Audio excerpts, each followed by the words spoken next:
Deputy Prime Minister and Foreign Minister Senator Mohammad Ishaq Dar.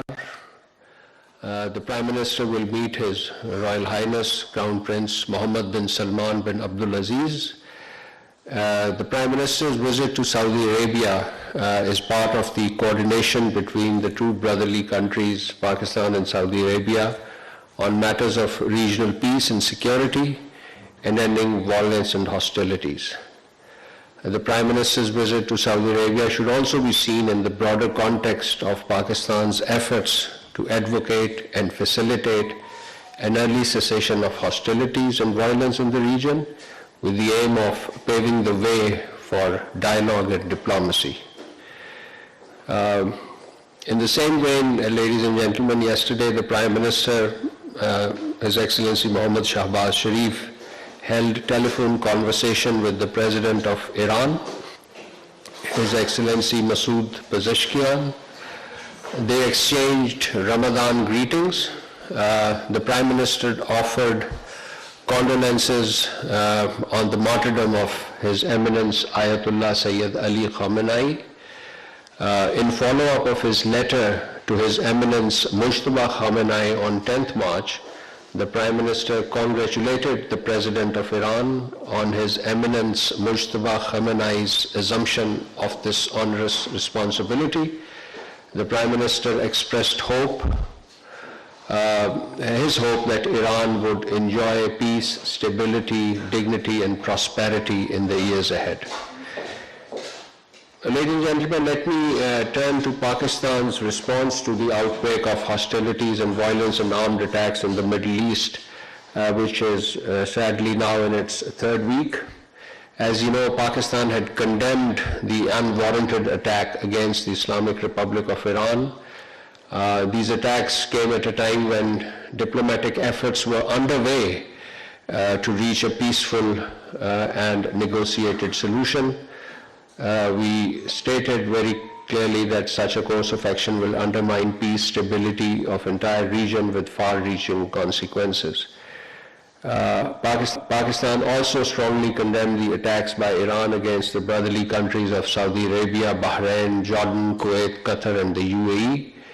And we stand in solidarity with all these brotherly countries and underscore the need to exercise maximum restraint. The unprovoked attacks constitute a blatant violation of the sovereignty of these brotherly Gulf states. Pakistan expresses serious concern over the recent attacks, which is a corollary of these hostilities in the Middle East, attacks against the brotherly countries of Turkey and Azerbaijan. We categorize these attacks as clear violation of international law and the principle of interstate relations, and we warn that these attacks could push the region towards further escalation. Ladies and gentlemen, throughout the current wave of conflict, Pakistan has been urging 3 points to our interlocutors, particularly relevant countries. One, respect for sovereignty and territorial integrity, and a commitment to refrain from the use of force within each other's sovereign territories. Upholding international law and the principle enshrined in the UN Charter. And our third point has been resuming dialogue, engagement to pursue a peaceful, negotiated resolution to the crisis. The conflict has seen death of 2 Pakistani nationals in the UAE. We offer our heartfelt condolences over these losses. Our mission in the UAE has worked with the bereaved families in repatriation of the mortal remains of our deceased citizens back to Pakistan. With respect to regular community services, we undertook special efforts towards evacuation of Pakistani nationals, particularly our nationals in Iran and those stranded elsewhere in the region. Currently, a crisis management unit of the Ministry of Foreign Affairs is operating round the clock. Special facilitation desks have been established at Pakistan's missions in the countries to assist stranded Pakistanis with visa facilitation, logistics, and travel arrangements. Missions have also launched dedicated application, registration portals, and helplines to enable timely outreach and assistance. Pakistani missions are also in close coordination with the respective host countries to ensure necessary consular facilitation for our diaspora. The Prime Minister of Pakistan has issued very clear directives regarding these community assistance measures, and the Ministry of Foreign Affairs and our missions abroad are implementing these directives with full support and guidance of our Deputy Prime Minister and Foreign Minister. Since the onset of the current wave of hostilities, our top leadership has remained actively engaged with their counterparts across the region, and we have been regularly updating you on these high-level exchanges. Very briefly, let me sum up some of the important exchanges that have taken place. On 28th February, this was immediately on the start of this onset of hostilities and violence. The Prime Minister held a telephone conversation with His Royal Highness Crown Prince Mohammed bin Salman bin Abdul Aziz Al Saud. The Prime Minister strongly condemned this serious regional escalation that has taken place as a result of Israeli attacks on Iran and followed by regrettable attacks on other Gulf countries by Iran. While assuring the Saudi leadership of Pakistan's full solidarity and support in the current situation, the Prime Minister said that Pakistan will always stand with its Saudi brothers and sisters at all times to come and under all circumstances. The same day, Prime Minister Mohammed Shahbaz Sharif held a telephone conversation with His Highness Sheikh Tamim bin Hamad Al Thani, the Emir of the State of Qatar. The Prime Minister reaffirmed Pakistan's full solidarity and support with the brotherly state of Qatar amid current and crisis, and assured Emir that Pakistan would always stand shoulder to shoulder with our Qatari brothers and sisters and would play a positive role in ensuring peace and stability in the region. The next day, the Prime Minister, that is on the 1st March, the Prime Minister held a telephone conversation with His Majesty King Abdullah bin Ibn al-Hussein of the Hashemite Kingdom of Jordan to discuss the evolving regional situation. The two leaders exchanged views on the serious regional developments following the escalation from the Israeli attacks on Iran and followed by attack on Jordan and other regional countries. Pakistan's solidarity with Jordan as well as with our brotherly countries in the Gulf was reaffirmed. The same day, the Prime Minister held a telephone conversation with His Majesty King Hamad bin Isa Al Khalifa, the King of Bahrain. He assured the Bahraini leadership of Pakistan's solidarity and as well as our solidarity with the other Gulf countries. And we also underscored the need of maximum restraint by all parties.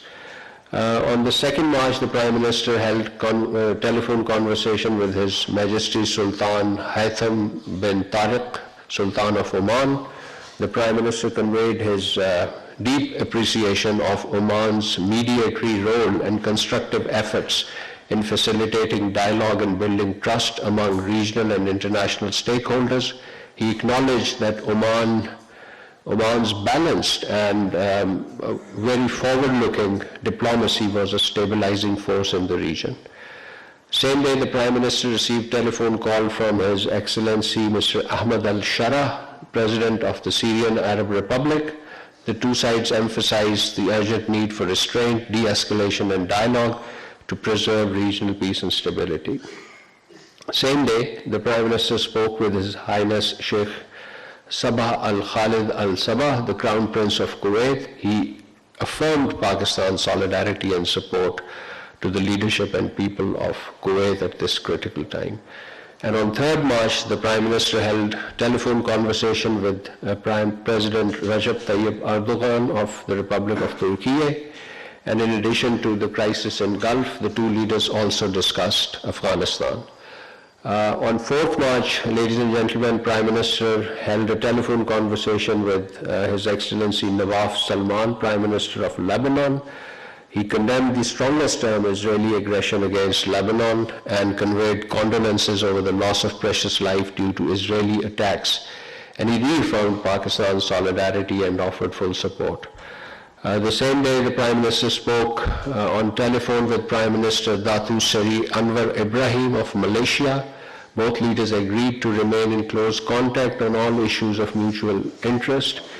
And on 6th March, the Prime Minister held a telephone conversation with His Excellency Ilham Aliyev, the President of the Republic of Azerbaijan. During this conversation, and this followed the landing of certain projectile and vectors in the Azeri territory, the Prime Minister condemned in the strongest term these drone attacks in the Nakhchivan enclave of Azerbaijan that targeted innocent civilians. We offered complete solidarity with our brothers and sisters in Azerbaijan. And our Deputy Prime Minister and Foreign Minister, Senator Mohammad Ishaq Dar, has also engaged with his counterparts in the region and also outside the region.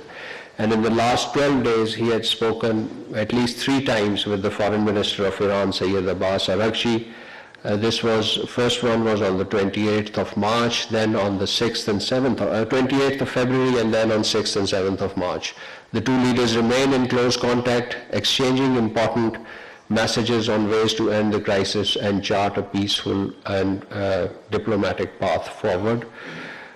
On the very eve of the onset of hostilities on 28th February, in a single day, the Prime Minister and Deputy Prime Minister and Foreign Minister spoke with the Foreign Ministers of Uzbekistan, Saudi Arabia, the Deputy Prime Minister and Foreign Minister of UAE, and the Qatar's Minister of State for Foreign Affairs. So in these conversations, views were exchanged on the regional situation. They agreed to remain in contact and work for peace and stability. The next day, on March 1, our Deputy Prime Minister spoke with the Foreign Minister of Oman, and on the 2nd March with the Foreign Minister of Bahrain, on the 3rd March with the Foreign Minister of Azerbaijan, and on the 4th March on 4th March, he visited the Iranian embassy in Islamabad to sign the condolence book on the martyrdom of His Eminence Sayyid Ali Khamenei, the Supreme Leader of the Islamic Republic of Iran. He conveyed heartfelt condolences to the bereaved family and to the Iranian nation, and reaffirmed Pakistan's solidarity with the brotherly people of Iran in this hour of immense national grief. You may recall that earlier Pakistan had extended sincere condolences to the people of Iran on this tragedy and in their hour of grief and sorrow. The same day, the Deputy Prime Minister spoke with the Foreign Ministers of Egypt and Turkey. The next day, he held telephone conversations with the Foreign Ministers of Canada and Azerbaijan. On 7th March, he spoke with the Commonwealth Secretary General, Shirley Botchway, and later he spoke on the same day with the Foreign Ministers of Malaysia, then spoke with the Deputy Prime Minister and Foreign Minister of the UAE, which was his second call with his UAE counterpart since the onset of these hostilities. He later spoke with the Secretary General of the Gulf Cooperation Council and the Deputy Prime Minister and the Foreign Minister of Jordan. So this took place in one day. On 10th March, the Deputy Prime Minister spoke with the Bahraini Foreign Minister, Mr. Abdul Latif bin Rashid Al Zayani, and reaffirmed our solidarity with Bahrain, highlighting the need for de-escalation, dialogue, and efforts for peace and stability. The same day, the Deputy Prime Minister and Foreign Minister held a telephone conversation with the Foreign Minister of China, Mr. Wang Yi. They exchanged views on evolving regional situation and global developments, and situation in Afghanistan also came under discussion. The same day, the DPM spoke with the Foreign Ministers of Saudi Arabia, Mr. Faisal bin Farhan Al Saud, and the Foreign Minister of Kuwait, Sheikh Jarrah Jabir Al Ahmad Al Sabah. They expressed deep concerns over regional developments, including attacks on Kuwait. The DPM conveyed our full solidarity with the Kuwaiti people and urged the need for dialogue and de-escalation to promote peace and stability in the region. Yesterday, the DPM also spoke with the Foreign Minister of Bangladesh, Dr. Khalilur Rahman, and they shared notes and basically expressed concerns on the evolving regional situation in the Middle East and vital implication for peace and stability. And today, just before leaving for Saudi Arabia, in fact, very early hours in the morning, the Deputy Prime Minister spoke with the Oman's Foreign Minister, Badr bin Hamad Al Busaidi, to exchange views on serious and evolving situation in the Middle East and the region. Finally, ladies and gentlemen, on a different topic, you must have seen our statement on expressing our concern on the long-term uranium supply agreement conducted between Canada and India and potential contribution for small modular reactors technologies between the two sides. Let me reiterate that this arrangement represents yet another country-specific exception in the field of nuclear cooperation. It is particularly ironic that given that India's 1974 nuclear tests were conducted using plutonium produced in the reactor supplied by Canada for quote-unquote peaceful purposes. And this had led to not just to the Indian nuclear test of 1974, but also the creation of Nuclear Suppliers Group. So a state whose actions necessitated the establishment of global export controls is now being granted a preferential access under selective arrangements. So India has neither placed its civilian nuclear reactors under International Atomic Energy Agency safeguard, nor undertaken any binding commitment to do so under this arrangement. So several facilities, nuclear facilities in India remain outside international inspection, and it is also not clear to us what concrete non-proliferation assurances, if any, accompany this India-Canada agreement. The strategic consequences of India-Canada nuclear agreement are equally troubling. Assured external uranium supplies effectively release India's domestic reserve for military use, enabling the expansion of India's nuclear weapons program, expansion of its fissile materials stockpile, acceleration of the growth of India's nuclear arsenals, and deepening existing asymmetries in South Asia. In this context, the arrangement also undermines the commitment of Canada to the international non-proliferation regime and Canada's corresponding obligations under this framework. So Pakistan would reiterate that civilian nuclear cooperation must be governed by a non-discriminatory, criteria-based approach applicable equally to the states that are non-parties to the nuclear non-proliferation treaties. Selective exceptions diminish the credibility of global non-proliferation framework and risk further destabilizing region and global peace and security. So I'll end my opening remarks here and we'll open the floor for question answers. Ji Sumera. तर्जुमान दफ्तर खारजा Tahir Hussain Andrabi media से गुफ्तगू कर रहे थे। उन्होंने ये बताया कि वज़ीर आज़म की रानी सदर से भी टेलीफोन पर बातचीत हुई है। वज़ीर आज़म शहबाज शरीफ दौरा सऊदीया पर रवाना हो गए हैं।